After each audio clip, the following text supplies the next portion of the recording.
there. We are Jill and Chris. In 2017, we sold our house and left our beloved garden to head out into the world on a one-way ticket.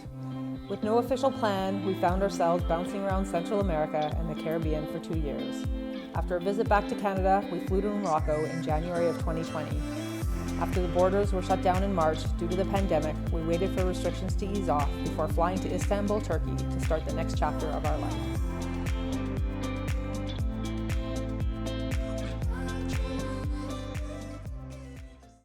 Last week, we finally left Khartoum and made our way by bus to the coastal city of Port Sudan. You're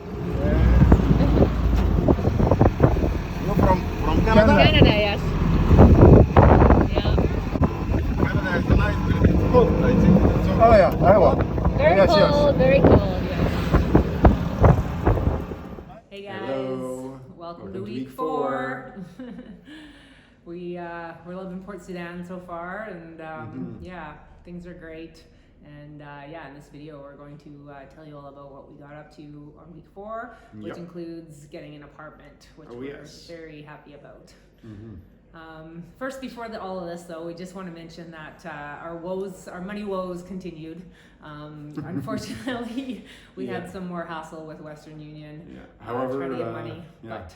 However, yeah, we don't want to bore you with these details because, Yes. you've heard enough of it. We've already had almost two videos about all that. So what we're going to do is we're going to discuss it, but we're going to put that discussion at the very end of this video. So if you're interested and you want to hear all about it, then just go watch all the way to the very end. We'll talk about it there and let you know what happened, because it's actually, despite the hassle that we had to go through, it's good news for Sudan. So, so we're happy for the country. Yes, we are. Yeah. So yeah, basically our first few days here had us just looking around the city, and Port Sudan is definitely cleaner than Khartoum. It's a lot more low key and has like a kind of a chill vibe. Of course, there's only about 1/10 of the population, so That could have a lot to do with it too, but it's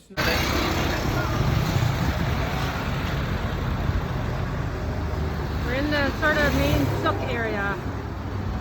It's busy, but yeah, we came across the alley where all the wood is, which is pretty cool. We found an amazing little market area here at Port Sudan. We're just in love with this place. So nice. All these perfect little veggie stands.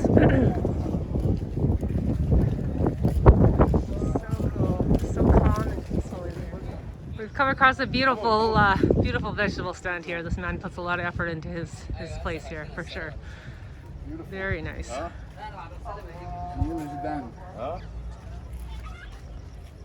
Wow, beautiful. What's it? You? Christopher. Yes. Jillian. Okay. Shukran. Thank you. There's just a few watermelons here. Chris is gonna buy a little one. Take back to our hotel. Oh! We're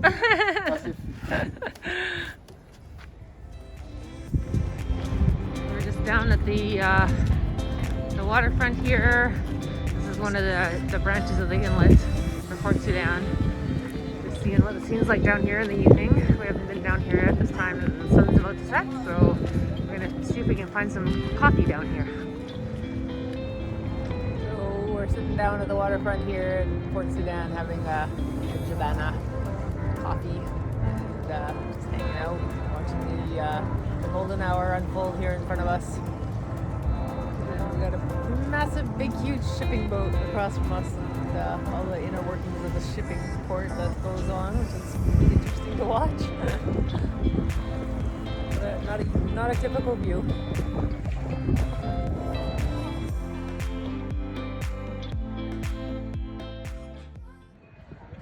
This is the municipal park here in the middle of Port Sudan. They have all kinds of rides. They have a little roller coaster. Yeah, pretty cool.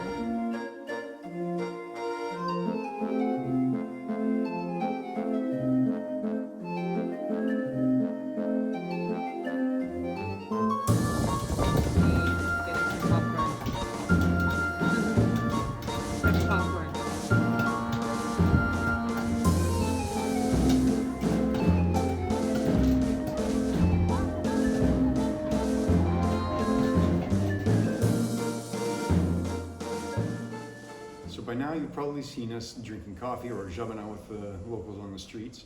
Port Sudan is no different. There are many coffee stands in every corner of the city. Yeah, some blocks have up to 5 on each block. So yeah, they're literally everywhere. Yeah, and they're usually all busy. Yeah, super busy. Mostly men. Usually Yeah. it's women serving the coffee and men drinking it. Sometimes you see men serving it as well, but yeah, in general it's women. We've sat down at a few different ones, but sort of early on we ended up finding this one where we sat down and there was this group of men and they all started speaking to us in English. And it turns out that many of them had been to Canada, and one of them even has kids going to university in Canada. So that's right. yeah, they really took to us, and right away they started sort of taking care of us and helping us out and buying us coffee. Yeah. They're a really great group of guys, and they've done a lot for us. And Mohammed, the one that we sort of gotten to know the best, decided that one day he wanted to take us out on a little excursion. Yeah. So we went north of town to a place where there's a bunch of restaurants along the water, and he treated us to a beautiful fish lunch. Oh yeah, with some beautiful, like, nice thick fried white fish and fried a shrimp. pile of shrimp, and oh my god, it was so wonderful. It was so good. So yeah, we won't ruin it for you, but the next little segment here will show you all about that. Yeah.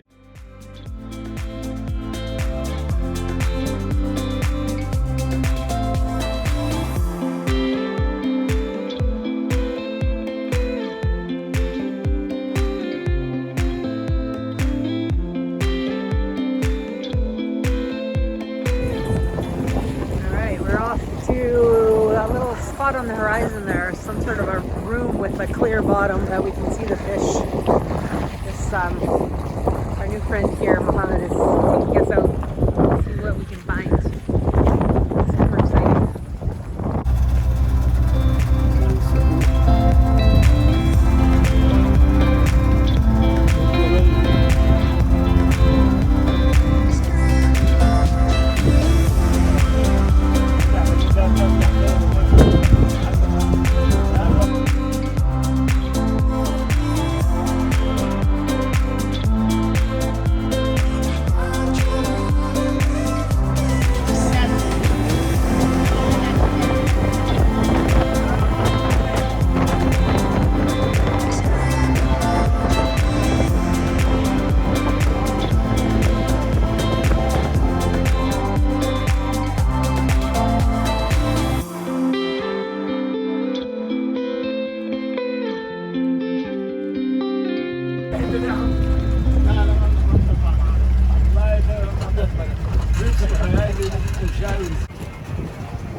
went for coffee as usual and mentioned to our friends that we were looking for an apartment to rent for the month remaining on our visa.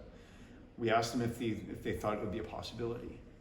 Yeah, and we were super shocked when they said yes, there's places available, and pulled out their phones and started calling around, and within half an hour we were in a car heading to check out this apartment to see what it was like. So you know, after all the back and forth we had in Khartoum, you know, trying to get to this apartment and trying to make it work out and trying to figure it out and all this stuff, and it just being so difficult, we found this place within like half an hour to an hour, and we came here and checked it out, and we were just like, yes, okay, yeah, no problem. Perfect. This is perfect. Yes. So so yeah, we're very happy to have found this place. Having a solid base like this where we can sort of unpack, relax, watch movies, have a couch to sit on, work on our projects, and just know that we can cook our own food, and we can create a bit of a routine for ourselves is really nice. You know, staying in hotels and having to eat out all the time gets really tiring, because you're constantly having to, you know, return back to the same places, and you're trying to figure out where to eat, and you get tired of the food and all these things. Yeah, exactly. So yeah, being able to shop at the market, we love the market so much, and make all of our own food, and just relax here. I think that freedom is nice. Yes, and just knowing that we don't have to like pack up and go anywhere. We don't have to like go to the front desk and pay every day. Quite satisfied with being here, and knew that we wanted to stick around for a little while. So.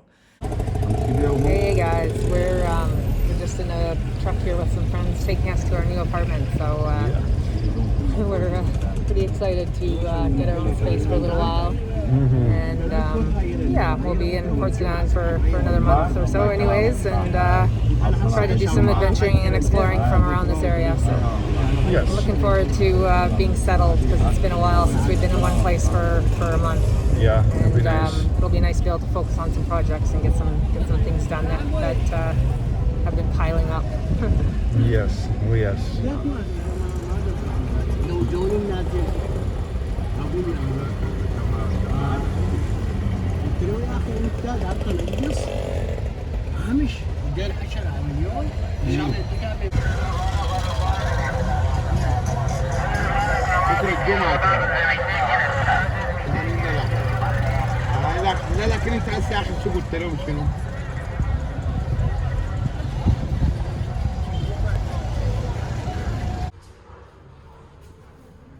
Hello, welcome to our apartment.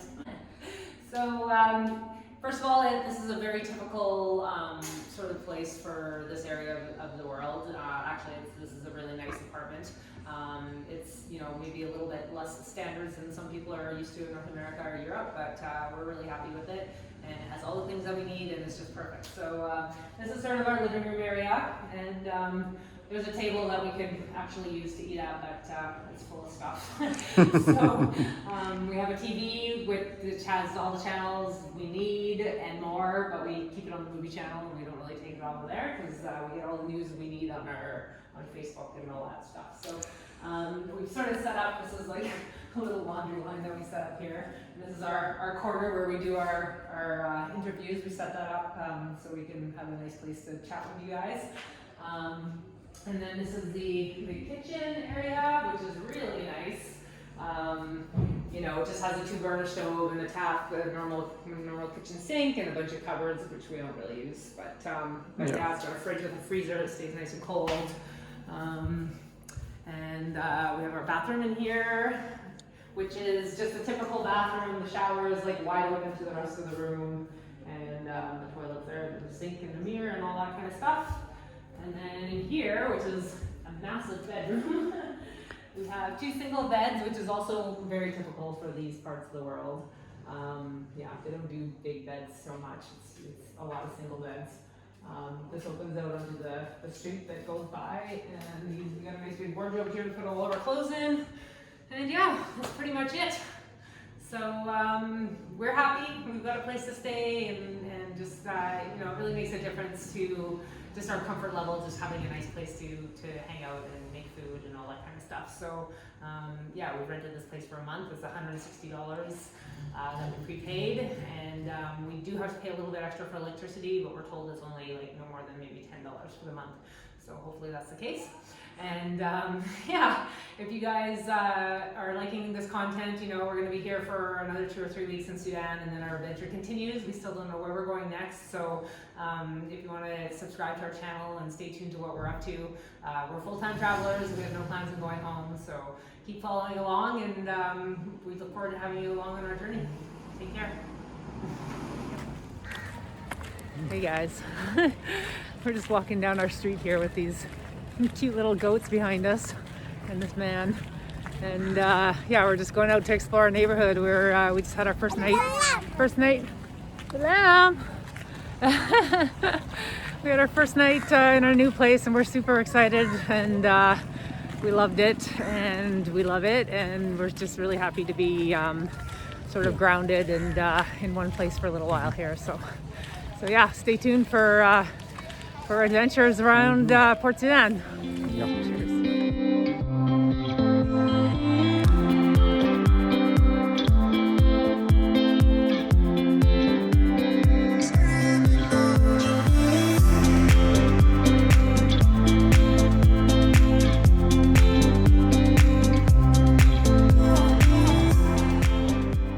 So for those of you that are interested in our money saga, when we left Khartoum, we were sort of happy, feeling like we had enough money for quite a while, and we did. But we had also researched when we were in Khartoum that there was a Western Union here. So and we asked a man at one of the Western Unions if there was one, and he said yes. So we knew it was risky coming here, you know, not knowing for sure if they would be open or have money or whatever. But we did it anyways. We tried not to let fear dictate our lives. Yes. And we got here on a Sunday. Yes, that's what. Yeah. Yeah, we got here on a Sunday. By Thursday, we had contacted the person who was going to be sending us money, and said that we were going to, you know, we would like if they could send it on Friday in Canada, which would be, we would pick it up on Saturday here, because Friday is actually their bank holiday here. It's kind of like the North American Sunday. It's their religious day. So we wouldn't be able to get it.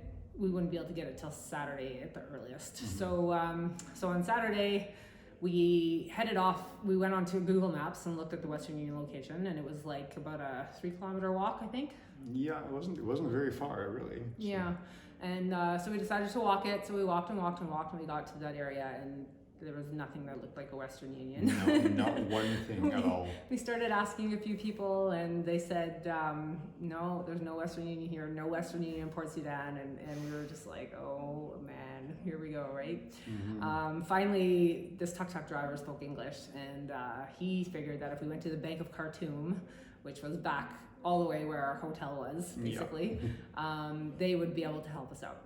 So he drove us back, and by the time we got back into town, the bank had closed. So Saturday was too late. So Sunday we went back to the bank, and sure enough, there was a Western Union window at the bank with the Western Union symbol. So we were excited.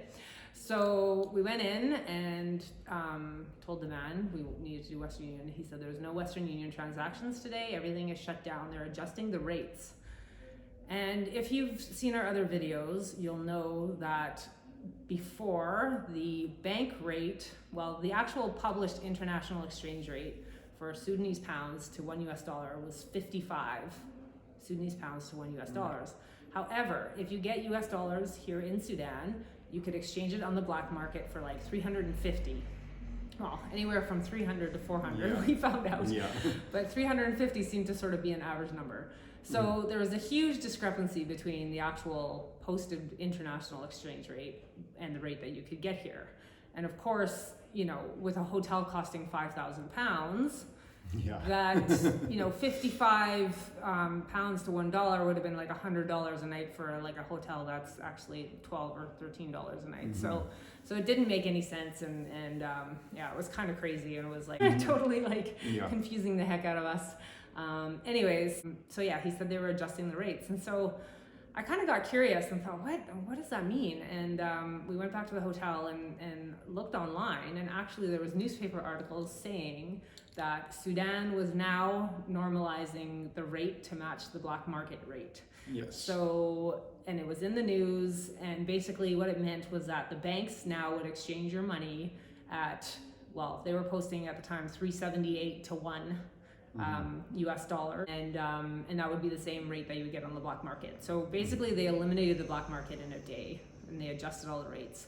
Yeah. This is coming because they are trying to get Visa and MasterCard in the country, and they're trying to normalize their currency so that it's a lot easier for foreign business and foreign investment and all these other economic opportunities that are happening in the country. So we're really happy for Sudan. This is, you know, we're here at a super historical moment in this country. I mean, it's a big step in the right direction for them. All signs are pointing forward for Sudan, which is great. It makes me so happy. This country is so great. These people are so friendly and so kind. I mean, this is, as for being a poor country, this has probably been the most generous we've ever seen people.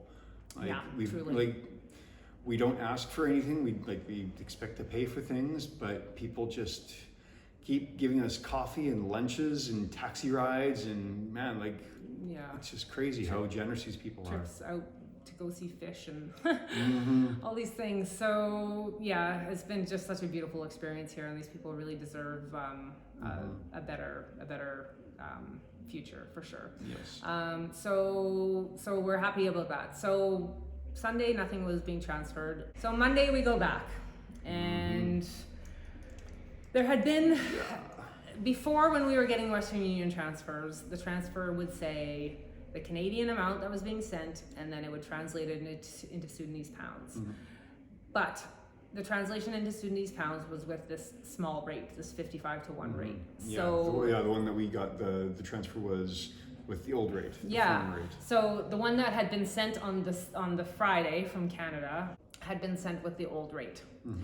When we were in Khartoum, all the transfers were sent with the old rate, and we would just take them into any Western Union, and they would give us the equivalent in US dollars, the equivalent from what was sent. So it would say 480 Canadian dollars, and that would be around 350 US dollars, and they would just give us US dollars. Yeah. So when we went into the bank on Monday, I told the guy that we wanted US dollars, and the lady sitting there looked on her computer and she said, no, I can only give you 19,000 Sudanese pounds, and 400 and some dollars Canadian had been sent. So, you know, in actuality, it should have been 142,000 Sudanese pounds with a proper exchange.